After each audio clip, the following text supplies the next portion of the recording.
Transatlantic slave trade. Dad, I was at school today in history class. They were talking about slaves and how slaves are actually captured from outside of the U.S. I thought in the U.S. the slaves were mainly natives. Well, little Billy, while some slaves were natives, others actually weren't. A lot of them were actually captured from Africa. And that's where we get to the transatlantic slave trade. Many of the methods used to capture these people were absolutely terrible, forcing these people into inhuman-like conditions and to force them to be less than human. But, Dad, how were slaves actually traded? Well, little Billy, let me explain to you. The slaves were traded in a triangular method as well as through boats within this method. The routes taken generally are through the more Atlantic River. That's why it's called the transatlantic slave trade. We see that most of the arrows go from Africa into South American countries as well as the U.S. itself, and even some of the parts of Europe as well, where most of the slave trading started to happen. But Dad, why was it called a triangular slave trade? Well, the triangular slave trade was mainly because of how the continents looked themselves. As the triangle assumes, Africa, South America, and North America all made what is assumed to look like a triangle.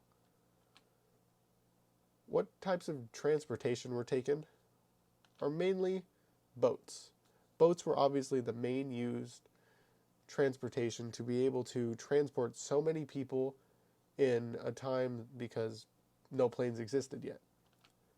These boats were packed to the brim full of people, lying down, chained up, and these people were also barely fed.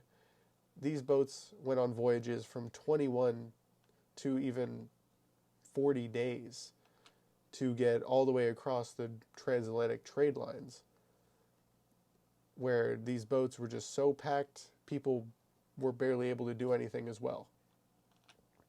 But Dad, what about how slaves were taken? Well, mainly they were captured in battles, traded, or kidnapped. A lot of the more powerful military forces fought tribes to sell those who lost the war. So you would get a lot of colonists with firearms already who would invade these tribes and steal people as POWs to sell in their slave markets. This involving women and children as well in this trade.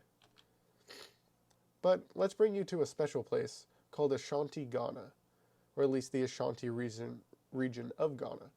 This place is somewhat special, other than it being a 27-hour flight from Indio, California,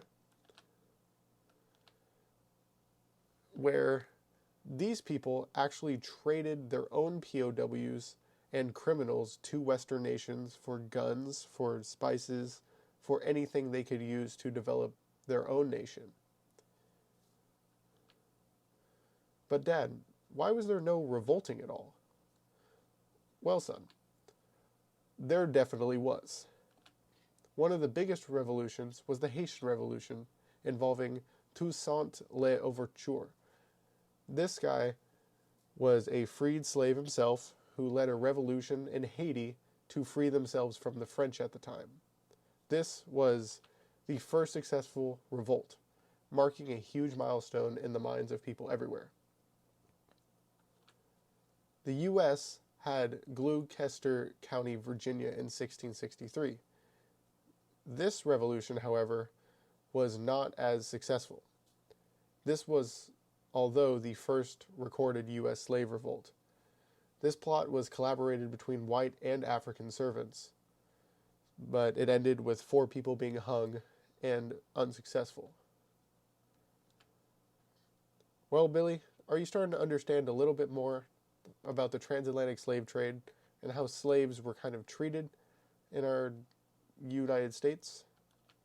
Yeah, Dad, it's starting to make a lot more sense to me. It really seems like I just didn't really fully understand at the beginning. Thank you very much.